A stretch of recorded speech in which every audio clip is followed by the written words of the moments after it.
कि कांग्रेस के वरिष्ठ नेता वीर सिंह धिंगान ने आम आदमी पार्टी का दामन थाम लिया है।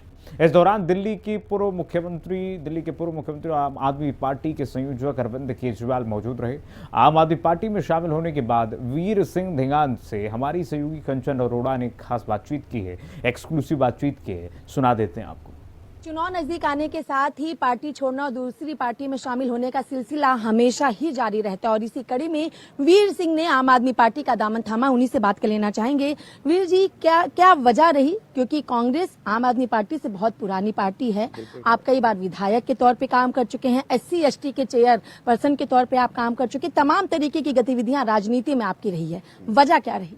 देखिए, पार्टी में गुटबाजी तो एक बहुत बड़ा मुद्दा अलग से है, वो तो उसका तो मैं नहीं कह सकता, लेकिन जो मेरे साथ जो हुआ उससे मैं आहत हुआ। मेरी कोई बात नहीं सुनी गई, तवज्जो नहीं दी गई।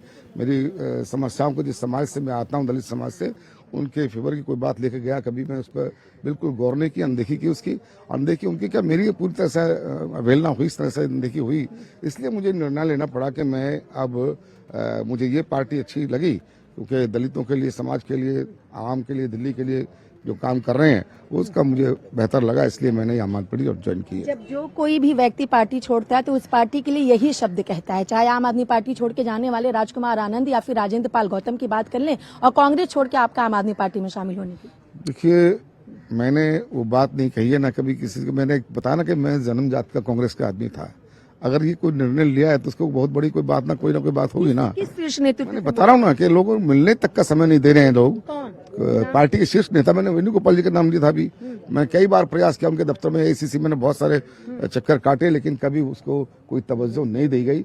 जब जिस समाज में मैं आता हूँ, उन लोगों को मैं सेवा नहीं कर सकता, उनके मैं समस्याओं का समाधान नहीं करा सकता, तो फिर मुझे रहने का अधिकार क्या है फिर वहाँ? आप सुप्रीमो अरविंद केजरीवाल ने कहा कि आपके शामिल होने से SC/ST समाज को मजबूती मिलेगी, सीमापुरी को मजबूती मिलेगी, और सबसे बड़ी बात, भावी विधायक का नाम आपको दे दिया गया, उसकी बात कह देगी। यानी एक तरीके से आप सीमापुरी से चुनाव लड़ेंगे, इस बात का भी आधिकारिक ऐलान होगा। चुनाव अगर मुझे लड़ाया जाएगा तो मैं मजबूत और लड़ने के लिए कमजोर नहीं हूँ, नंबर एक बात।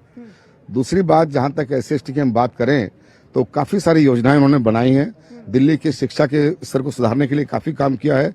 कल ही मेरे उस क्षेत्र में, बल्कि उस स्कूल का जो उद्घाटन कल हुआ, आम आदमी पार्टी में उसमें नहीं था, लेकिन मैंने उसके लिए भी संघर्ष किया था। वो एक भूमाफिया के पास जमीन थी, वो सुंदर नगरी की, मैंने उसके लिए वहां अपनी सरकार के रहते वहां जमीन पर लेट कर धरना दिया था 15 दिन उस जमीन को छुड़ाने के लिए, और हमने जमीन माफिया से छुड़ा करके वो आज वो सरकार के अंडर जमीन है, सरकार ने उस पर स्कूल बनाया। अंतिम सवाल, और भी कांग्रेस के लोग आम आदमी पार्टी में आने के लिए तैयार हैं जो आपके संपर्क में है? मेरे संपर्क में कोई, मेरा से ऐसी कोई बात हुई नहीं है, और आएंगे तो उनका स्वागत है ना, जैसे भी होगा वो तो पार्टी का निर्णय होगा, उनका खुद का निर्णय होगा। बहुत शुक्रिया। हमने बात की कांग्रेस पार्टी छोड़कर आम आदमी पार्टी में शामिल हुए वीर सिंह से। तो अब देखना होगा कि जब अरविंद केजरीवाल ने खुद भावी विधायक सीमापुरी की बात कर दी है वीर सिंह को लेके, तो आने वाला वक्त ही बताएगा कि आखिर जनता किसे अपना समर्थन देती है। वीडियो जर्नलिस्ट सत्येंद्र के साथ में कंचन अरोड़ा, दिल्ली, हिंदी खबर।